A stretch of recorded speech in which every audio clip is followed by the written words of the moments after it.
సోమనాథ జ్యోతిర్లింగం ఉన్న చోటు పేరు ప్రభాస క్షేత్రం. ఆ చంద్రుడికి రోహిణి మీద ఎక్కువ ప్రేమ.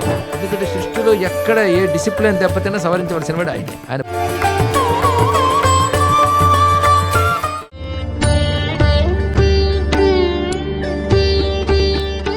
ఇప్పుడు మనం చెప్పబోయేది సోమనాథ జ్యోతిర్లింగం. సోమనాథ జ్యోతిర్లింగం ఉన్న చోటు పేరు ప్రభాస క్షేత్రం అని అంటారు. ఈ ప్రభాస క్షేత్రం భాగవతంలో చాలా వర్ణించబడి ఉంటుంది. అది సముద్ర తీరం. కృష్ణ పరమాత్మ ఆ రోజుల్లోనే, అంటే ద్వాపర యుగంలోనే, ఒక గ్రహణానికి యాదవులందరితో కలిసి ఇక్కడ గ్రహణ స్నానం చేస్తాడు. ఆ సమయంలోనే బృందావనం నుంచి గోపకులు వాళ్ళు వచ్చి అందరూ అక్కడ సమావేశం అవుతారు. రమ్యమైన ఘట్టం భాగవతంలో ఉన్నది. ఆ ప్రభాస క్షేత్ర వైశిష్ట్యాన్ని చెప్తాడు కృష్ణుడు. అంతేకాదు అవతార పరిసమాప్తి కాలంలో అందరినీ ప్రభాస క్షేత్రానికి తీసుకొస్తాడు. అక్కడే యాదవులందరూ పరస్పర కలహంతో పోతారు. కృష్ణ పరమాత్మ కూడా ఈ ప్రభాస క్షేత్రంలోనే తను త్యాగం చేశాడు. కారణం అక్కడ శివుడున్న పవిత్రత, అవన్నీ. అప్పటికే శివుని యొక్క జ్యోతిర్లింగం ఉంది. ఏనాటివో వీటి కథలు నిన్న మొన్నటువంటి డేటింగ్ వేయడానికి లేదండి. మీరు ఆ సూపర్ స్ట్రక్చర్కి డేటింగ్ చెప్పచ్చు, కానీ క్షేత్రానికి డేటింగ్ ఎవరు చెప్పలేరు. ఎవడైనా చెప్పాడంటే నమ్మకూడదు. ఇది తెలుసుకోవాల్సినది. ఏనాటి యుగాల నాడు ఏర్పడ్డాయో కూడా వీటికి తెలియదు. కానీ వీటి కాలాలు ఇప్పుడు వెతకద్దు. ఆ శక్తిని తెలుసుకుంటే చాలు. శృణ్వంత విప్రా వక్ష్యామి తన్మాహాత్మ్యం జనిం తథా సంక్షేపత. సూతుడు చెప్తూనే ఉన్నాడు. వాటి మాహాత్మ్యాన్ని అవి ఎలా కలిగాయో కూడా చెప్తాను. సంక్షేపత, సంక్షేపంగా చెప్తాను సుమా అన్నాడు. సంక్షేపంగా అంటే సారాన్ని చెప్పడం సంక్షేపం. అందుకని ఏదో కొంచెం చెప్పడం అని కాదు. ఇక్కడ ఆ సారాన్నంతటిని క్లుప్తంగా చేసి చెప్పడం సంక్షేపం. అలా సంక్షేపంగా చెప్తున్నాను. పైగా యథాబుద్ధి, నా బుద్ధికి ఎంత తోచిందో అంత. నా బుద్ధి అంటే నా సొంత బుద్ధి కాదు, సద్గురోశ్చ మయాశ్రుతం. సూతుల వారి దగ్గర నేర్చుకోవాలండి ఎలా మాట్లాడాలో. సద్గురువుల నుంచి నేను ఎలా విన్నానో, నా బుద్ధితో ఎంత గ్రహించగలిగానో, ఇప్పుడు నా బుద్ధితో ఎంత చెప్పగలనో అంత చెప్తాను ఇక్కడ. అది సంక్షేపంగా చెప్తాను. అయితే నేను చెప్పినంత మాత్రమే కథ అనుకోకు. దాని మాహాత్మ్యం ఇంకా ఉంది. అది వర్ణనకు అందనిది. ఏషాంచైవ మాహాత్మ్యం వక్తుం వర్షశతేరపి శక్యతే. 100 ఏళ్ళు వర్ణించినా వాటి మహిమల్ని పూర్ణంగా వర్ణించలేం, అంత ఉన్నది సుమా. ఇది అతిశయోక్తను, ఎగ్జాజరేషన్ అనడానికి లేదండి. కొంచెమైన అనుభవం తగిలితే అప్పుడు మనకు అర్థమవుతుంది. అది ఎంత వర్ణించినా ఆ వర్ణన లిమిటేషన్లో దాని మహిమ ఒదిగిపోదు. అంత విశేషమైనటువంటి మహిమ. సోమనాథశ్చ తేషాం వై ప్రథమ పరికీర్తిత. సోమనాథ మహాక్షేత్రం గురించి ప్రారంభించి చెప్తున్నారు. ఒకప్పుడు దక్ష ప్రజాపతికి 27 కుమార్తెలు ఉన్నారు.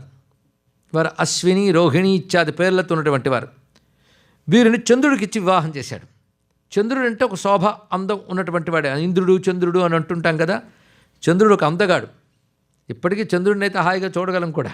అంటే మనం చూసే చంద్రగ్రహం వేరు, చంద్రదేవత వేరు. ఇది తెలుసుకోవాలి. తెలియక మన పురాణ కథల్ని కల్పితాలు అనుకుంటూ సూర్యుడిని, చంద్రుడిని కూడా దేవతలుగా పూజించేవారని ఎవరికి తోచిన వ్యాఖ్యానం వాళ్ళు చేస్తారు. మనం చూస్తున్న నక్షత్ర మండలాలు, గ్రహమండలాలు, ఇవి మనం చూస్తున్న స్వరూపం కాదు. చూస్తున్న అంటే మన కంటితో ఎలాగో చూడలేం. లేదా వైజ్ఞానికులు వాళ్ళ పరికరాలతో పరీక్షించి తెలుసుకున్న స్వరూపములు మాత్రమే కాకుండా వాటికి అధిదేవతలు, ప్రత్యధి దేవతలు ఉంటారు. ప్రతి దానికి ఒక అధిదేవత ఉంటుంది. ఎందుకంటే దాని యొక్క శక్తి అంతా ఒక మూర్తిగా ఉంటే దాన్ని దేవత అంటారు. అధిదేవత కంటికి కనబడుతుంది. గంగా జలం మనకు కనబడుతుంది, కానీ గంగాదేవి కనబడుతుంది. గంగాదేవి దేవతగా ఎలా ఉంటుందో శాస్త్రం వర్ణించింది. అది మనకు దర్శనం కాదు. ఎందుకంటే ఋష్యత్వం మనకు లేదు కనుక. ఋషికైతే దర్శనం అవుతుంది. మన ఋష్యత్వం లేదు కనుక ధ్యానించుకోవాలే తప్ప దర్శించడం. ఎలా తోస్తే అలా ధ్యానించకూడదు. ఋషులు ఎలా దర్శిస్తే అలా ధ్యానించాలి. అది మనం చూడలేని వాటిని ఋషులు ధ్యాన రూపంలో మనకు అందిస్తారు. అదేవిధంగా మనకు ఊరికి వెళతాం. ఆ ఊరికి ఎవరు ప్రెసిడెంటో మనకు తెలుసు, ప్రైమ్ మినిస్టర్ ఎవరో తెలుసు. మీరు ఆ ఊరికో దేశానికో వెళ్ళి మొత్తం తిరిగి వెళ్తారు, కానీ ప్రైమ్ మినిస్టర్ని చూడరు, ప్రెసిడెంట్ని చూడరు. అప్పుడు ఇంటికి వెళ్ళి ఏం చెప్తారంటే అక్కడ ప్రెసిడెంట్ లేడు, ప్రైమ్ మినిస్టర్ లేడు. నేను 2 నెలలు తిరిగాను తెలుసా, అమెరికాలో ప్రెసిడెంట్ కనబడలేదు కానీ లేడంటే ఏం చెప్తామండి. ఇక్కడ 2 నెలలు తిరిగినా అక్కడ చూసినా తెలియదు. అంటే వాడు కనబడవలసిన అవసరం లేదు, కానీ వ్యవస్థ అంతా నడిపేటటువంటి ఒక స్వరూపం ఉంటుంది. ఇది ఉదాహరణగా చెప్పాం. అలాగే గ్రహాలకి అధిదేవతలు, ప్రత్యధి దేవతలు ఉంటారు. గ్రహాల పొజిషన్స్ ఉంటాయి. ఆ గ్రహాలు మనకు అనుకూలంగా ఉండాలి అంటే అధిదేవత, ప్రత్యదేవతల అనుగ్రహం ఉండాలి. కానీ మన పురాణ కథల్ని జాగ్రత్తగా అర్థం చేసుకుంటే ఈ సృష్టి ప్రారంభించిన దగ్గర నుంచి నక్షత్ర మండలాలు ఏర్పడడం, గ్రహమండలాలు, భూమి ఏర్పడడం, విశ్వంలో వచ్చే మార్పులని కథలుగా కల్పించారు. ఆ కథల్లో వాటి శక్తుల్ని పాత్రలుగా చూపిస్తారు.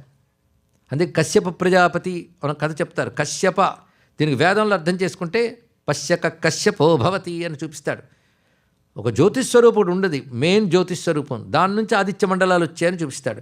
ఆ ప్రధాన జ్యోతిస్వరూపాన్ని కశ్యప జ్యోతిర్లభంతే అని వేదంలో చూపిస్తాడు. అది పశ్యక కశ్యపో భవతి అంటే అన్నిటినీ చూడగలిగే శక్తి ఏదో అది కశ్యప. ఆ పేర్లకు అర్థం తీయాలండి ఇక్కడ. అలా ఒక్కొక్కటి డీకోడ్ చేస్తే ధ్రువుడు అని చరిత్ర ఉంది. ధ్రువమండలం కదలకుండా ఉంటుంది. మన ధ్రువమండలం కదలకుండా ఉంటుందని మనకి ఇక్కడ అంతరిక్ష జ్ఞానం వచ్చాక మనకు తెలిసింది. తత్పూర్వమే మన శాస్త్రాలు చెప్తున్నారు. వాడి పేరు ధ్రువ అని పేరు ఎక్కడ. ఆ ధ్రువుడి సంతానం భాగవతంలో చెప్తారు. మీరు అది గమనించినట్లయితే జ్యోతిర్మండలాలు వాడికి సంబంధించిన పేర్లు అవన్నీ. కానీ కథారూపంతో చెప్తే మనకు గుర్తుండిపోతాయి. అది చెప్పే ప్రక్రియ. అయితే కథ జరగలేదని నేను అన్నాను. ఎందుకంటే ఒక వ్యవస్థ జరిగిందంటే it's not an accidental, it has a system. యాక్సిడెంటల్గా సృష్టి వచ్చింది అనుకున్నారా? లేదు, ఈశ్వర సంకల్పం వల్ల సృష్టి వచ్చింది. యాక్సిడెంటల్గా భవనాలు తయారవుతాయండి, ఒక సిస్టమ్ ఉంటుంది, కన్స్ట్రక్షన్ ఉంటుంది. అలాగే విశ్వనిర్మాణం కూడా ఇట్స్ నాట్ అన్ యాక్సిడెంట్. దాని వెనకాల ఒక జ్ఞానం ఉంది, ఆ జ్ఞానం ఈశ్వర జ్ఞానం. దాని వెనకాల శక్తి ఉంది, అది ఈశ్వర శక్తి. దాని వెనకాల ఒక ప్రణాళిక ఉంది, అది ఈశ్వర ప్రణాళిక. ఆ ప్రణాళికతో ఇవన్నీ ఏర్పడుతుంటాయి. అంటే పురాణాలను ఎలా అర్థం చేసుకోవాలని. ఇప్పుడు 27 అనగానే అశ్విని రోహిణి ఈ పేర్లు మనం చూస్తూ ఉంటే ఆ నక్షత్ర మండలానికి ఆ పేరు ఎందుకు పెట్టారో అర్థం తెలుసుకుంటే ఇప్పటికి నక్షత్ర మండల స్వరూపానికి ఆ పేరుకు అనుబంధం ఉంటుంది. అలా నక్షత్రాల్లో జ్యేష్ఠ నక్షత్రం ఉంది.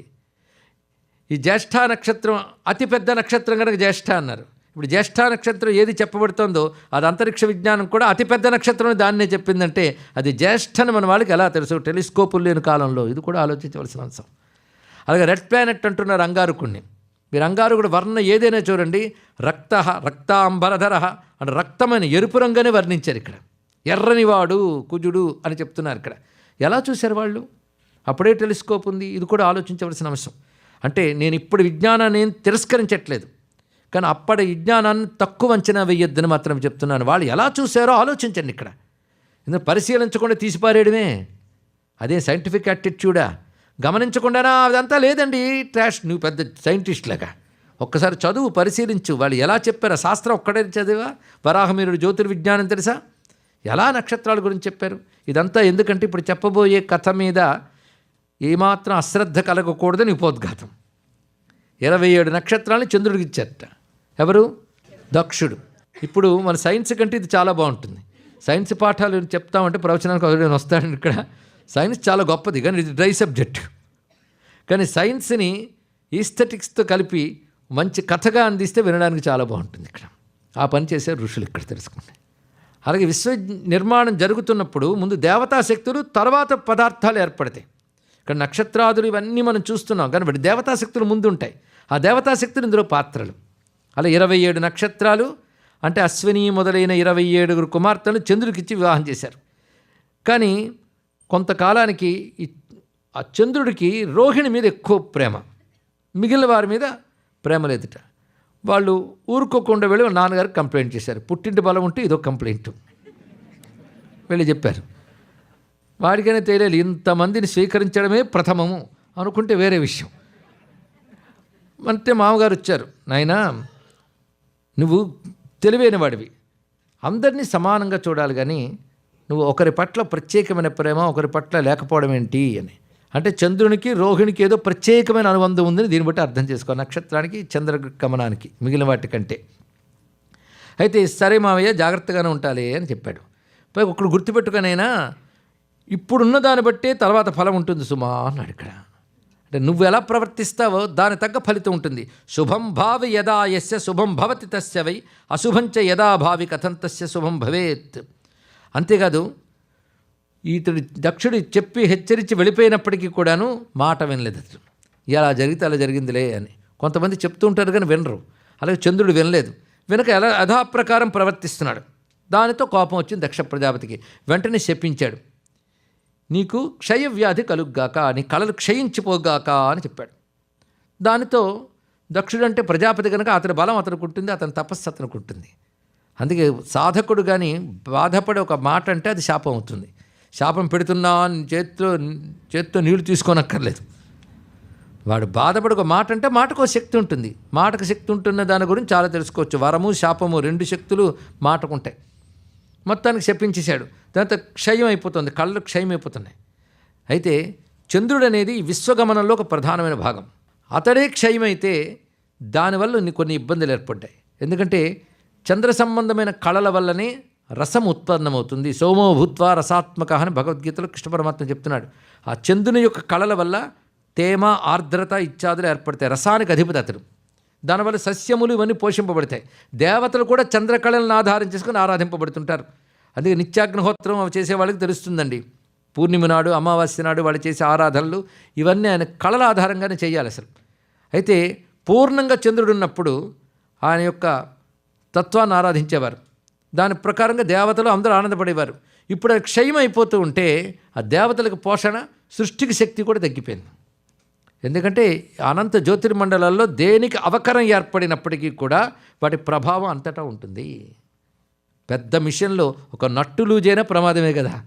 అలాగే విశ్వం అనేటువంటి వ్యవస్థలో ఏది కొంచెం దెబ్బతిన్నా ప్రభావం ఏర్పడుతుంది.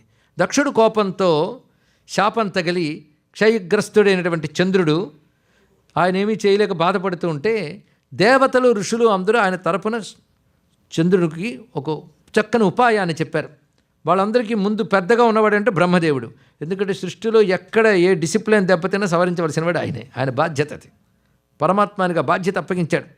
అందుకే బ్రహ్మదేవుడు ఏం చెప్పాడంటే, నాయన ఒక పాపం వల్ల శాపం వల్ల ఒక బాధ కలుగుతుంది. నువ్వు చేసిన పాపం వల్ల మీ మామగారు శాపం ఇచ్చారు. రెండిటి ఫలితం నువ్వు అనుభవిస్తున్నావు, నీ వాళ్ళు అందరూ అనుభవిస్తున్నారు. నీకు ఇప్పుడు చెప్పేది ఏంటంటే పాపాన్ని, శాపాన్ని అనుభవిస్తూ కూర్చోమని మన శాస్త్రం చెప్పదు. దాని పరిష్కారం ఉంది. ఇది ఎప్పుడు తెలుసుకోవాల్సినది. ఇక్కడ ప్రారంధం అనుభవించక తప్పదు అనడం కాదు, పరిష్కారం ఉంటుంది. అందుకే శాస్త్రాలు పరిష్కారం చెప్పడానికే పుట్టాయి. అంతేగాని ఏదో ఒకటి అనుభవించక తప్పదని అనడానికి లేదు. ఆ పరిష్కారాలు తెలుసుకోవాలి, దానికి తగ్గ వేత్తలు ఉండాలి. దీనికి ఒకటే విశేషం ఏంటంటే, నువ్వు శివం ఆరాధయేత్తత్ర మృత్యుంజయ విధానతః. ఈ కథల ద్వారా మనకి ఉపాయాలు కూడా తెలుస్తుంటాయండి. మృత్యుంజయ విధానంతో శివుణ్ణి పూజించు అంటే శివ పూజా విధానాల్లో రకరకాల పద్ధతులు ఉన్నాయి. మృత్యుంజయ విధానం ఒకటి. అంటే దరిద్రం పోగొట్టుకోవడానికి ఒక విధానం ఉంటుంది, అనారోగ్యం పోగొట్టుకోవడానికి మరొక విధానం, అపమృత్యువు, అకాల మృత్యువు బాధ పోగొట్టుకోవడం ఒక విధానం. ఇన్ని రకాల శివ పూజా విధానాలు ఉన్నాయండి. దీన్ని పాశుపత విధానం అని ఒక పెద్ద శాస్త్రం ఉంది. ఇక్కడ పెద్దలు చాలామంది తెలిసిన వాళ్ళు కూడా ఉండవచ్చు. పాశుపత విధానం అంటారు. పాశుపత విధానం అంటే వేదంలో ఒక మంత్రం, అది మృత్యుభీతి పోగొట్టడానికి ఒక మంత్రం ఉంటుంది. దానికి రుద్ర అనువాకాల్లో మంత్రాలు తీసుకుంటూ రుద్రంలో ఒక మంత్రం తీసుకుని ఈ మహామంత్రాన్ని అటు ఇటు సంపుటితం చేస్తారు. మృత్యుంజయ మంత్రాన్ని అటు ఇటు సంపుటితం చేస్తే మృత్యుంజయ పాశుపతం అంటాం. అలాగే దరిద్రం పోగొట్టడానికి ఒక మంత్రం దానికి సంపుటితం చేస్తారు. ఇలాంటి పాశుపత విధానాలు 100 ఉన్నాయి. అవి తెలిసిన పెద్దలు నేటికి ఉన్నారు. అవి చేసి ఫలితం పొందిన వాళ్ళు నేటికి కనబడుతుంటారు. ఈ ఉపాయాలు అలా తెలుసుకోవాలి. శివారాధన సామాన్యమైన అంశం కాదు. అందుకే శివపురాణంలో ఒక మాట చెప్తారు, భయము, దుఃఖము, రోగము ఎంతవరకు ఉంటాయి అంటే శివపూజ ప్రారంభించే వరకు ఉంటాయని చెప్పారు. ఇక్కడ సర్వం శ్రీశైల భ్రవరాంబ మల్లికార్జున చరణారవిందార్పణమస్తు. స్వస్తి.